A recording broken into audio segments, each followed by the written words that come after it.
Ay, hello po. Ah, ah, kumusta, kumusta po kayo lahat? Nabubulol pa tayo. Kwento-kwentuhan lang naman. Mga tips kung anong klaseng mga buhay-buhay natin sa araw-araw, anong ginagawa natin. So, yun. Sa aming trabaho bilang isang OFW dito sa Saudi Arabia, ayun ang buhay ng lahat ng OFW dito. Kain, papasok, uuwi, magluluto, yung mga ganon, magluluto, and then,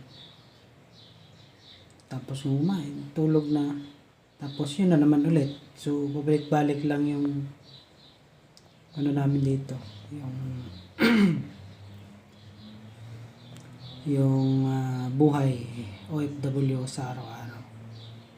So, may konting tips lang naman. Ayan na naman, tips na naman tayo. Tips lang doon sa mga gusto mag-apply kahit ng bilang isang OFW, o yung mga first timer na gusto mag-apply, huwag kayong mawala ng pag-asa. Magsipag, kung gusto nyo mag-apply kayo, magsipag kayo mag-apply. Maraming opportunity sa ibang bansa.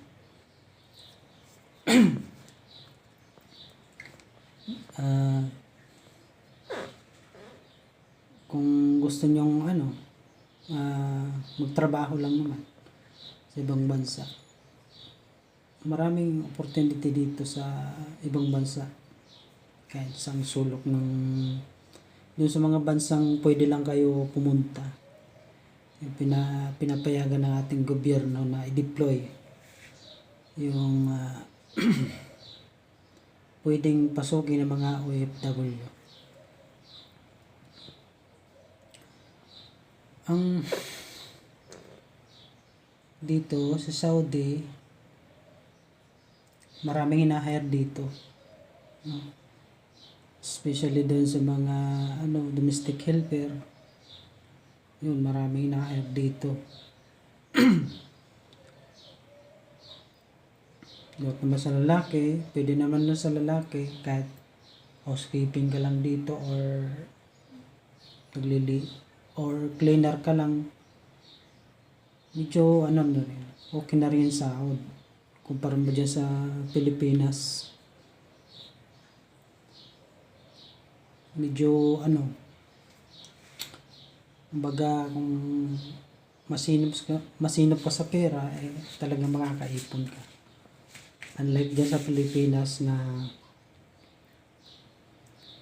kahit ilang dekada siguro, hindi ka siguro makakaipon ng hindi ka siguro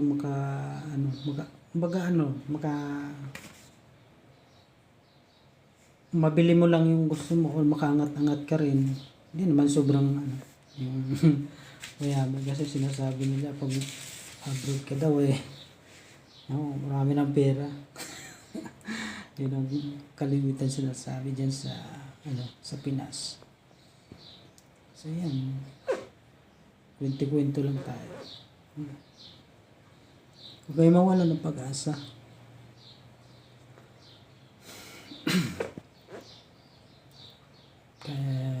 kaya wala namang yung sinasabi nilang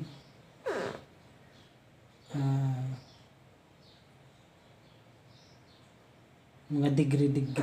Pwede naman wala ka namang degree dito kung magtrabaho ka sa bansa na to, kasi open naman sila sa lahat ng trabaho dito.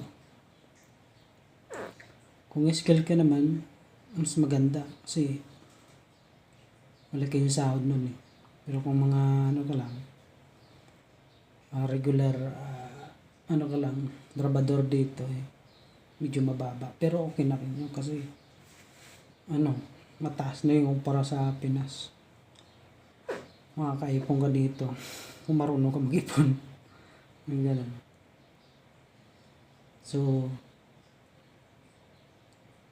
yung nagbabalak mag-abroad eh, reading yung sarili nyo talaga. Mahirap ang abroad. Diyan pa lang dapat sa Pinas eh, ano, praktisin nyo na yung sarili nyo. Kasi dito sa abroad, no?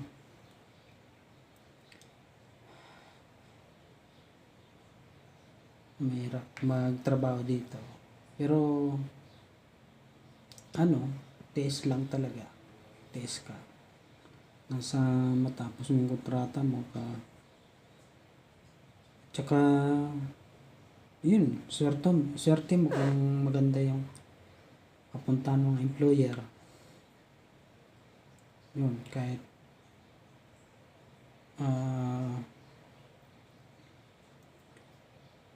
kahit ilang dekada kapag siguro dito, yun, talagang ano, tatagal ka. Pero kung pangit yung ano, employer, eh, talaga hindi ka tatagal. So, ang option mo lang nun, tapusin mo yung ano, tapusin mo lang yung kontrata mo. And then, yun, maghanap ka. Pwede naman yun. Pwede naman kabalik dito basta matapos mo lang kontrata mo. Yan lang po. Maraming salamat.